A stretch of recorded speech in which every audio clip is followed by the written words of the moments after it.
And what was crazy was the coaches towards the end of the season, the coaches was like, yeah, you need to leave.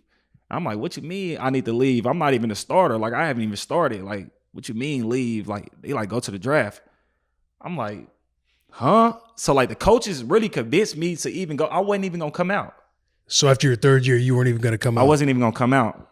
I didn't even think I was. This is the same year that you played Ole Miss and lost it on Nick Saban. This is the same year. And at the end of the year, the coaches come to me and be like, you need to leave our program so our program gets worse so you can make money. Bro, I'm telling you, the thing about the the coaches is a lot of the coaches are former players. One thing about Saban is he always hires former players. Mm-hmm. So like it don't matter, he'll figure out a job for you. Like, you know what I'm saying? He's that type of dude.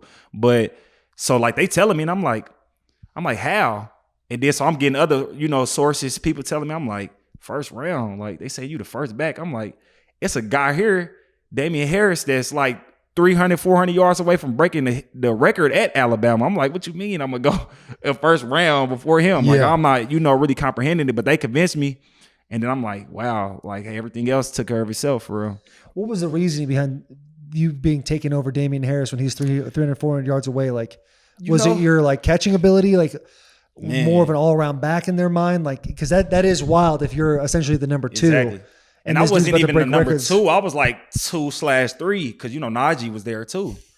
So like, it always blows me away how stacked Alabama is. Yeah, bro. So like, that was the thing. Nuts. Like, I was like, but He's like, I'm not really playing. I'm thinking I probably know why. Like, he's fucking everybody, bro. That's crazy. Yeah.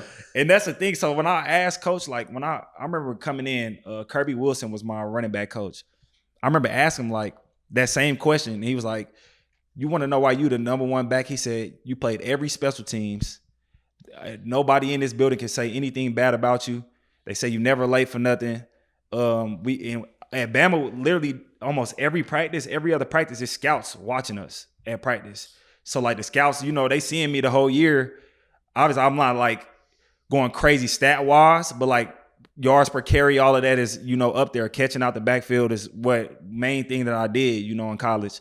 So like, I think that had played a role into it, but I really don't know, bro. Like to this day, I'm like, I don't want to ask him like, how did he feel about it? But I be thinking about it. I'm like, cause that's like, if I was the guy and the third guy went over, I'd be like, I would feel sick. Yeah. Maybe like I would be sick, like for real. So I don't know. I mean, all I can say is God, bro, for real. So they convince you to leave.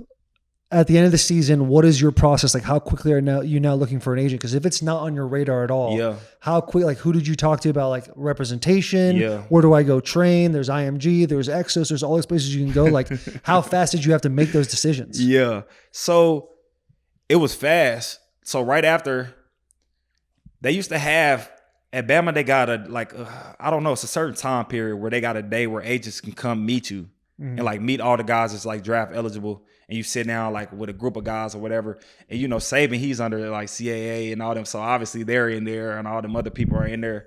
But I had a guy that I was close to, which was Ryan, Big Ryan. And he had Chad, my agent, sitting over there. So Chad. Yeah, brother. So the moment I met Chad, I was like, it's something about this dude. You know what I'm saying? I'm like, I don't know. And then the first time I'm actually kicked it with him, we actually went to Orioles game in Baltimore, and we got in like a little scuffle after the game.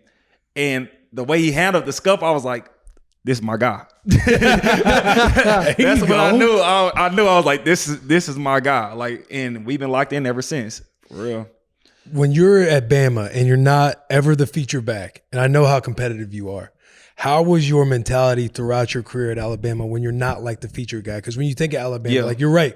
When you came out, it's like, oh, who's the Josh Jacobs kid? Because you think of Trent Richardson, you got Derrick Henry. But how was that mentality like for you as a player at Alabama when I know how competitive you are?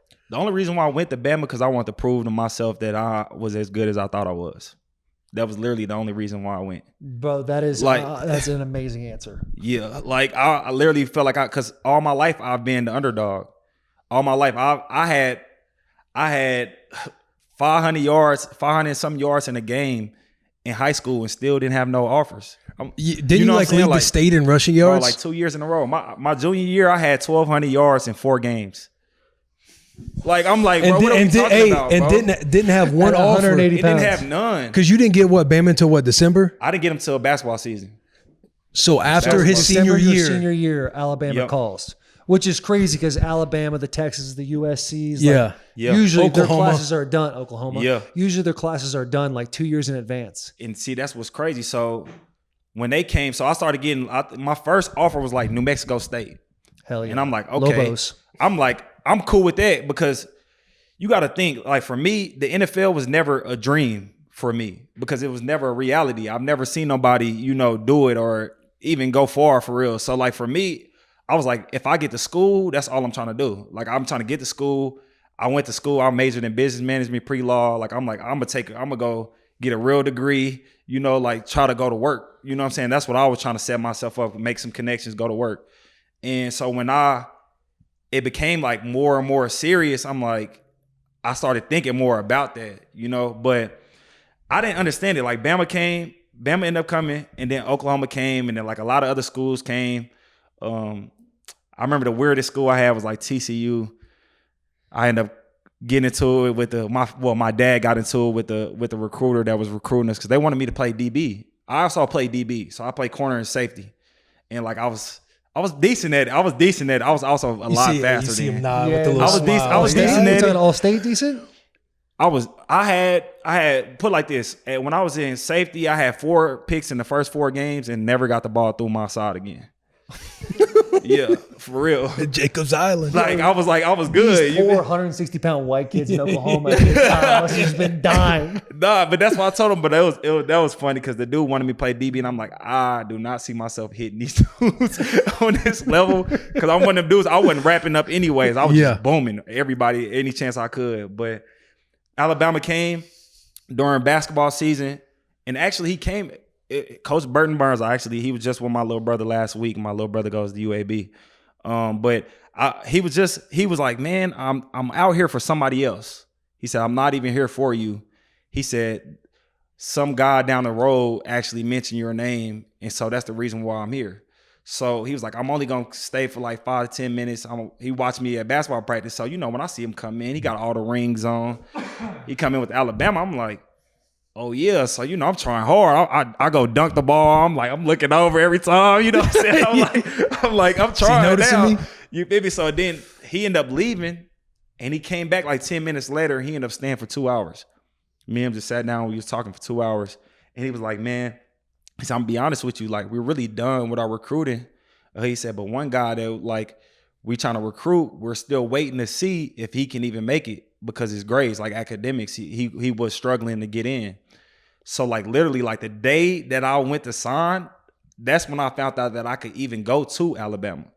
Because they called me right before and was like, yeah, he didn't make it. What was your game plan if Alabama doesn't call? I was going to go to Mizzou. Drew Lock showed me. And see, that's a crazy thing. Bama just calls on signing day. They're like, hey, I was going to go to Mizzou for real. There's some Mizzou fan on suicide watch in his garage right now. All the coaching staff's in the war room like, hey, he's going to commit. Hey, what happened? No, literally. In Alabama? Yeah. Because I had a visit. Drew Lock showed me around. And I'm like, I don't know. This is different. It was, different than anything I've ever seen. I'm like, they got landscaping out here. I've never seen landscaping. Out here. This shit is crazy. Shout out Columbia, Missouri. Landscaping. I'm like, man, this is wild. Good business school. Great business school. Yeah. And then Bama was like, so I took a partial. So that was my only 2 visits was Mizzou and Bama, but I took a partial. But I went to Bama and I was like, first thing I seen was a group of girls. I was like, yeah. I was like, yeah, I think this is gonna be for me.